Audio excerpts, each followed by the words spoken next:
আমার মা ইঁদুর আমার মা ইঁদুর মারার জন্য রাতে যন্ত্র পেতে রাখেন, সকালে উঠে আটকে পড়া ইঁদুরগুলোকে পানিতে চুবিয়ে মারেন, এটা জায়েজ হচ্ছে কিনা? দেখুন, ইঁদুর মারা মৌলিকভাবে নাজায়েজ কাজ না। যদি ইঁদুর আমাদের উপদ্রবের কারণ হয়, আমাদের ফল ফসল ক্ষতি করে, বাসা বাড়িতে ডিস্টার্বের কারণ হয়, তাহলে তাদেরকে মারাটা নিষেধ নয়, কিন্তু নির্মমভাবে মারাটা নিষেধ। অতএব ইঁদুর মারতে গিয়ে আপনার মা যে প্রক্রিয়া অবলম্বন করছেন, যে পানিতে চুবিয়ে মারছেন, এটা অবশ্যই নির্মমভাবে হত্যা করা। নবী করিম সাল্লাল্লাহু আলাইহি ওয়াসাল্লাম বলেছেন, ইন্নাল্লাহ কাতাবাল ইহসানা আলা কুল্লি শাই, আল্লাহ তাআলা প্রত্যেকটা বস্তুর প্রতি ইহসান করাটাকে ফরজ করে দিয়েছেন।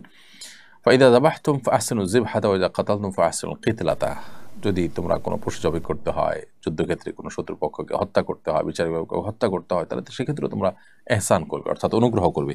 সেক্ষেত্রে তোমরা অমানবিক হতে যাবে না, যথাসম্ভব মানবিক হবে এবং চেষ্টা করবে তার প্রতি যাতে কোনো অবিচার না হয় সেদিকটাকে খেয়াল রাখতে। বিধায়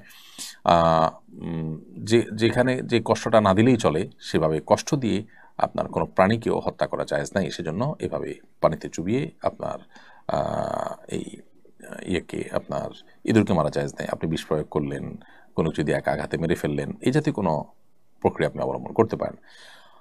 এরপর প্রশ্ন হলো, এমন কোনো আমল আছে কিনা যা করলে আমি হজে যেতে পারবো?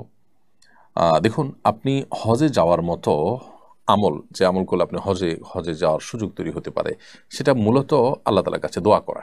আল্লাহর কাছে যত বেশি আপনি দোয়া করবেন, তত বেশি আল্লাহ রাব্বুল আলামিন আপনাকে হজে যাওয়ার সুযোগ দিবেন, আপনি আশা করতে পারেন। দোয়া করবেন, যদি দোয়ার শর্ত অনুযায়ী আপনি করতে পারেন, কায়মান বাক্যে দোয়া করতে পারেন, সেভাবে আপনি মনোযোগের সাথে দোয়া করতে পারেন, কারণ আল্লাহ তাআলা অমনোযোগী অন্তরের দোয়া কবুল করেন না। অতএব সেভাবে যদি দোয়া করতে পারেন, তো আশা করা যায় আল্লাহ রাব্বুল আলামিন আপনার দোয়া কবুল করবেন। তো সেভাবে আপনি দোয়ার চেষ্টা করবেন। এর বাইরে নিজের সাধ্য অনুযায়ী আপনি অর্থ সঞ্চয় করা থেকে নিয়ে অন্যান্য প্রস্তুতি যেগুলো আছে, সেগুলো আপনি নিতে থাকবেন। আশা করা যায় আল্লাহ রাব্বুল আলামিন আপনার দোয়া কবুল করবেন। এর বাইরে আসলে স্পেসিফিক কোনো আমল নাই যেটা করলে আপনি হজে যেতে পারবেন। হজে যাওয়ার জন্য এই চেষ্টাগুলো করবেন। এছাড়া যে আমলগুলো করলে হজ এবং ওমরাহ সওয়াব পাওয়া যায়, যেমন এশাকে নামাজ পড়লে আরও বিভিন্ন আমল আছে, সেই আমলগুলো আপনি করতে থাকবেন। এখান থেকে হজের প্রতি আপনার আগ্রহ, আপনার তামান্না যা আছে, সেটি বোঝা যাবে।